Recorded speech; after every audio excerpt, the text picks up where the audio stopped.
Right, let's do the news. And the biggest story in Ghana today. An Accra Circuit Court has issued a warrant for the arrest of embattled Chief Executive Officer of gold dealership company Men's Gold, Nana Mensah. He's wanted for defrauding by false pretense after months of failure to pay investors of Men's Gold their entitlements. Apart from Nana Mensah, the warrant is also for the arrest of Rose Tete, believed to be his wife, and Benedicta Mensah, his sister. Now, there are reports the embattled CEO is hiding in South Africa or Nigeria. Interpol has also been alerted, while, of course, any Ghanaian with knowledge of his whereabouts is being charged to effect his arrest. Here is Director General of the Criminal Investigations Department, Mamiya Tiwa Adudankwa, explaining the development so far. After investigating this case for some time now we are aware that Nana Mensah is not in Ghana. So we have started the process of letting Interpol put him in the red notice. And one of the documents that we need to add is warrant of arrest from a court of competent jurisdiction, which we have already done. We have obtained the warrant, and now we have initiated the process. Interpol will look at the reasons why we are saying the person is a fugitive, and then they will inform all the member states to be on the lookout, arrest, and then extradite the person to Ghana. So we have started that process. Okay, so we're told you just mentioned about a court warrant. We've just seen a bench warrant for arrest of all Men's Gold directors. Is it just number one that this court warrant is for, or all the other Men's Gold directors? And when did we get this bench warrant? No, there's a difference between a bench warrant and a warrant of arrest. A bench warrant is where the person is already before court, and then maybe he's been granted bail by a court, and the person has jumped bail. That is when you go for bench warrant. But this is a warrant of arrest. We haven't taken him to court yet. I'm aware of that arrest, but that arrest was not done by the police. So if the arrest was not done by the police, he couldn't have jumped bail from us. Rather, we are looking for him. We are looking for him, and it is only number one that we are looking for. We have already obtained warrant of arrest for 2 other directors. We have started the investigations, and we have gone to a certain level. Well, there will be more later on the show. And stay with us with the latest as we bring you the up-to-the-minute updates. And away from the Men's Gold saga, the headmaster and the accountant of the Nandom Senior High School have been removed from office by the Ghana Education Service for illegally admitting students into the school. They are also accused of charging unapproved fees despite caution from the Ministry of Education. The Public Relations Officer of the Ghana Education Service, Cassandra Chum Ampofo, told JoyNews the two, that is Joachim Nara and Rudolph Tengampari, have been asked to hand over to the Regional Education Director to oversee the running of the school's affairs. At Nandom, the headmaster and the accountant illegally admitted students. We have SHS1, SHS2, now a 3 SHS. When you come to your school and even one student is there without going through the CSSPS or has not been placed by our system, it's a serious offense because we have given them the guidelines. We told them it's free. We can't admit anybody just like that and again charge the person fee. And so when we found out, we thought it was breach. We had to relieve them of their post. Does it end with just relieving them of their post? Yeah, we are a headmaster and we've asked you to step down. We are no more going to be a headmaster of a senior high school. So now the regional director would find them a place in the region. It could be a district office, a school, somewhere to teach. But the position as headmaster of a senior high school has been taken away from you. And the accountant too has been asked to step aside. I mean, the school accountant. In the Central Region, the Ghana Education Service has also interdicted the headmaster of Adisada College, William Kusiabwa, while investigations continue into alleged act of violations of procedures of the service.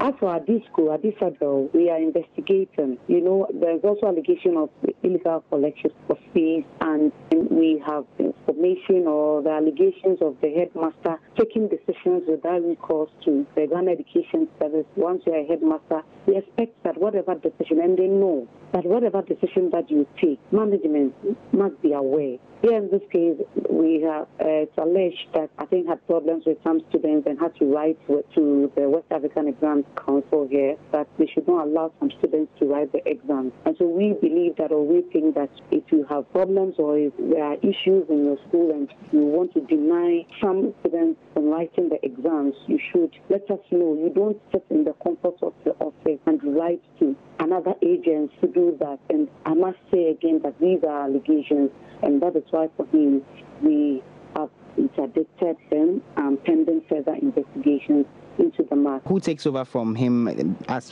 the investigations go on? Yes, they have been asked to hand over to the regional education director.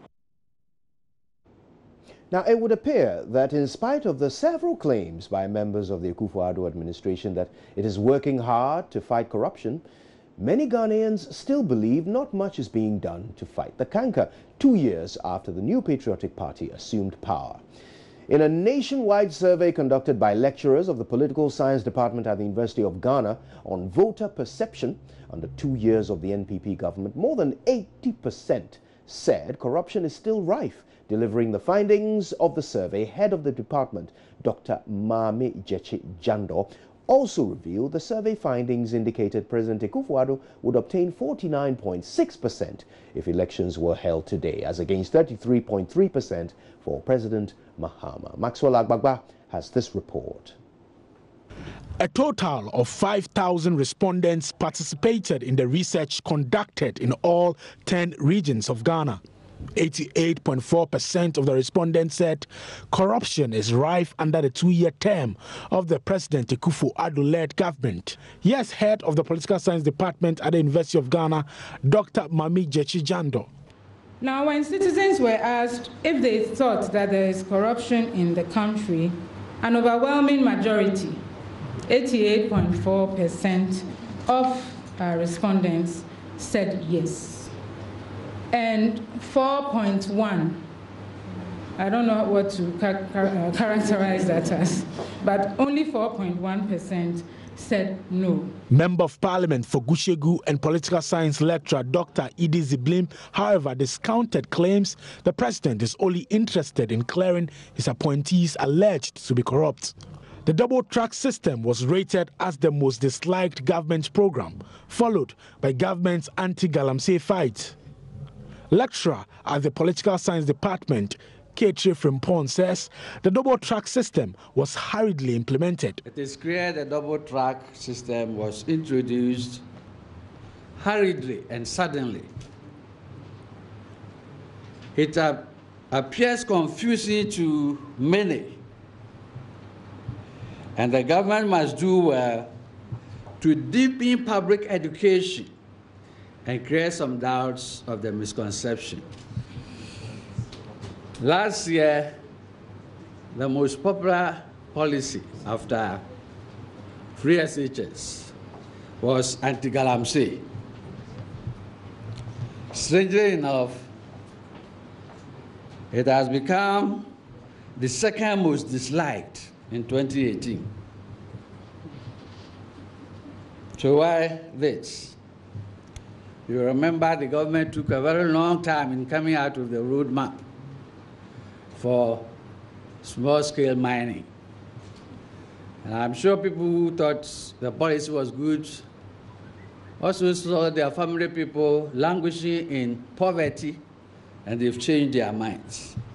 The findings also revealed that 49.6% of the respondents would vote for President Akufo-Addo if elections were held today, whereas 33.3% said they would vote for President Mahama. Yes, head of the Political Science Department at the University of Ghana, Dr. Mame Jechi Jando. So for Nanado, 49.6% of respondents said they would vote for him. 33.3% for John Mahama, and 7.3% for Kwesi Ndu. These responses indicate simply and unsurprisingly that the two major parties are still the most preferred among voters. And secondly, that there might be another contest between President Akufo-Addo and former President Mahama come the 2020 presidential elections.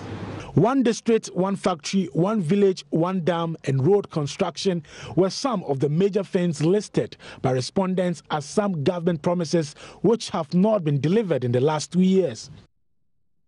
Away from this, and as we go into the Ashanti region, some bereaved families of the Manson Kwanta shooting who are victims are unhappy about the disbursement of government compensation package recently announced by the president. The president, Nana Akufo-Addo, on Tuesday announced a 1.75 million Ghana cedi package, which gives each family some 250,000 Ghana cedis. However, some of them say some families are more burdened than others, and therefore equal sharing of the money puts them at a disadvantage.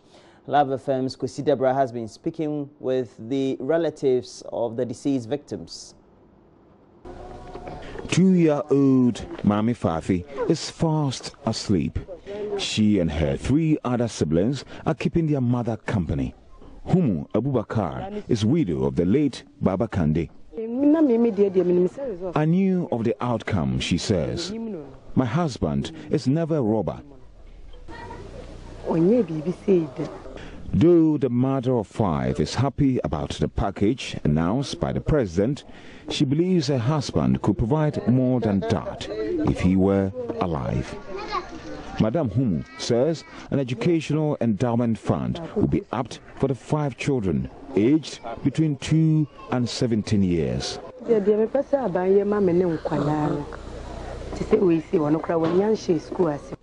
Fathi, for instance, is 2 years and yet to start school. If there can be an educational fund, it will be good for the children. Their father is everything.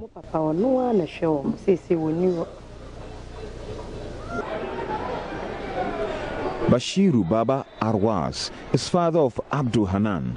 He says the compensation is another step to clear his son's name of robbery. For him, exposing the police personnel behind the killing of Hanan and his colleagues remains unconditional demand.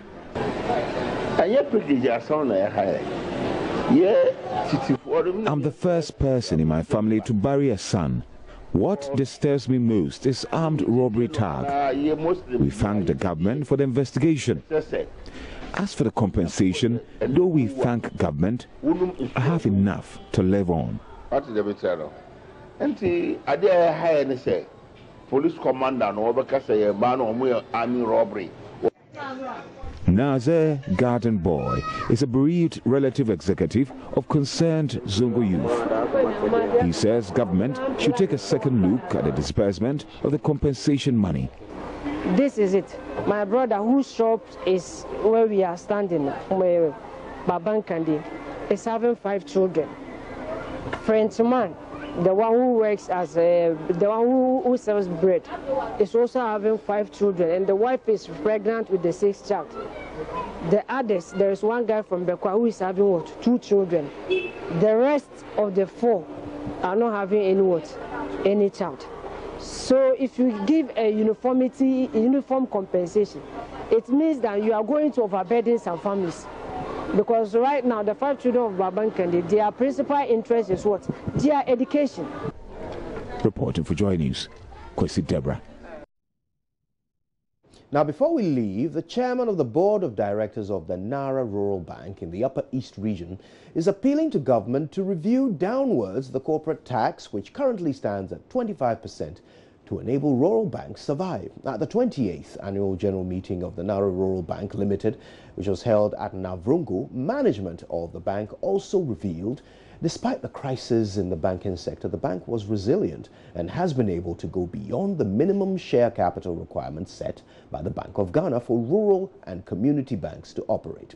Upper East Regional Correspondent Albert Sore was there and has this. The Nara Rural Bank Limited prides itself as being the first rural and community bank to open in northern Ghana. This year's annual general meeting of shareholders of the Nara Rural Bank, held at Navrungu, was the 28th in the series.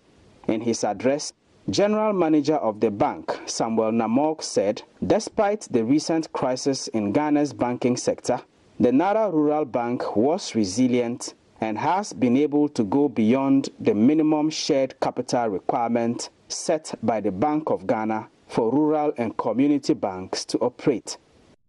Dear shareholders, should however continue to increase their shareholding to enable the bank to continue to remain solid and meet any increases in the share capital holding requirement in the future of the Bank of Ghana.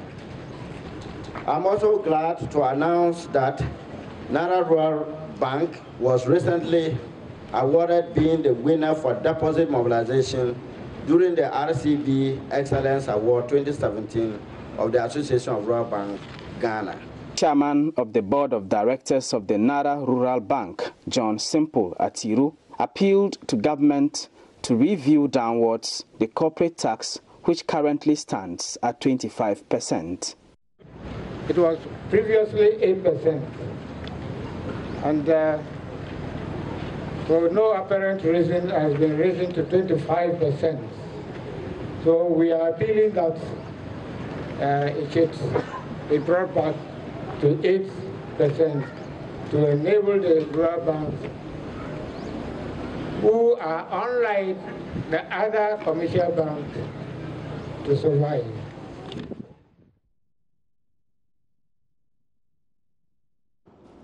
Well, that's it for the latest news roundup. But the good thing is we have more news as we look at the newspapers and we look at the online portals. We look at myjoyonline.com, the other relevant issues as well.